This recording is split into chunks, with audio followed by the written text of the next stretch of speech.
ဒါလေးကတော့3လုံးပုံချင်း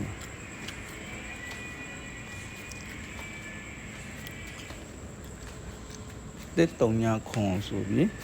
8ရပါတယ်8ရပါဝါတောင်းပေါ့နော်အဲ့တော့9ရှိတဲ့ခါကျကျွန်တော်တို့3နဲ့8ဖြစ်အောင်ကျွန်တော်တို့4ပုံထည့်တာပါဒါကြောင့်ကျွန်တော်တို့က4နောက်ပဲနဲ့ကြာပါလားခင်ဗျာဒီတစ်ခုကျတော့9ခွန်တစ်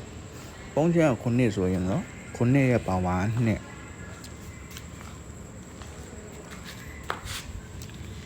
ဒီမှာတစ်ရှိတဲ့ခါကျတော့9နဲ့2ဖြစ်ဖို့ကျွန်တော်တို့က1နဲ့6ထပ်ပုံထည့်ပေးရပါတယ်ခင်ဗျာ1နောက်ပဲနဲ့ပြန်ကြလာပါတယ်ခင်ဗျာဒီတစ်ခုကျတော့2ခွန်6ဆိုပြီးပေါင်းချင်းက9ဖြစ်ပါတယ်ခင်ဗျာ9ရက်ပါဝါ3ညဆိုပြီးဒီနေရာ6ရှိနေတဲ့ခါကျတော့9နဲ့3ညဖြစ်ဖို့ကကျွန်တော်တို့9နဲ့4နဲ့ပေါင်းထည့်ပါတယ်ခင်ဗျာနှစ်9ဆိုပြီးတော့9နောက်ပဲနဲ့ကြာပေးပါတယ်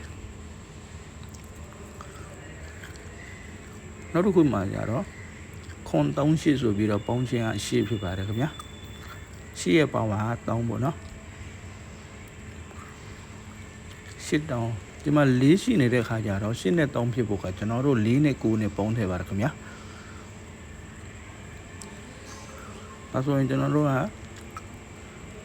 ဒီ9နောက်ပဲဆိုပြီးတော့ရအောင်လာပါတယ်ခင်ဗျာအခုဗီဒီယိုကဒီလောက်ပါပဲခင်ဗျာကျွန်တော်လည်းအကြိုက်တူရင် like ယူပါနော်အကြိုက်မတူရင်ကြော်ပါအားလုံးကျေးဇူးတင်ပါတယ်ခင်ဗျာ